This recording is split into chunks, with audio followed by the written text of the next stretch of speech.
नमस्कार मंडळी, आज आपण पाहूयात मॉर्निंग हेल्दी ड्रिंक कसं बनवायचं। ह्या ज्यूसला ABC ज्यूससुद्धा म्हणतात, कारण ह्यामध्ये A for Apple, B for beetroot आणि C फॉर कॅरेट यूज केलं जातं। म्हणून हे ड्रिंक जर तुम्ही सकाळी एम्प्टी स्टमक प्यायला तर तुम्हाला खरंच खूप फ्रेश फील होतं।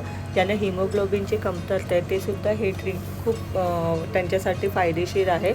तसंच हे ड्रिंक ब्लड प्युरिफाय, लिव्हर प्युरिफायसाठी खूप उपयुक्त आहे। त्यासाठी इथे मी घेतलं आहे थोडंसं आले, त्यानंतर बीटरूट, कॅरेट आणि ॲपल। त्यामध्ये टाकते मी थोडंसं पिंच ऑफ सॉल्ट। स्वीटनेससाठी 1 चमचा आपल्याला हनी ॲड करायचा आहे। त्यानंतर हे थोडंसं पाणी टाकून आपण बारीक वाटून घेऊया आणि नंतर गाळून घेऊया। तुम्ही न गाळता असेच प्यायलात तरी चालेल। तुम्हाला हवं असलं ह्यामध्ये थोडंसं लिंबूसुद्धा पिळून टाकू शकता, त्यानेसुद्धा खूप छान चव येते।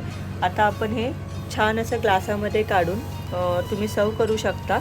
उन्हाळ्याचे दिवस चालू आहेत म्हणून मी रात्रभर भिजत ठेवलेलं ह्यामध्ये सब्जा टाकते। ते सुद्धा आपल्या पोटासाठी खरंच खूप थंड आहे, नक्की करा।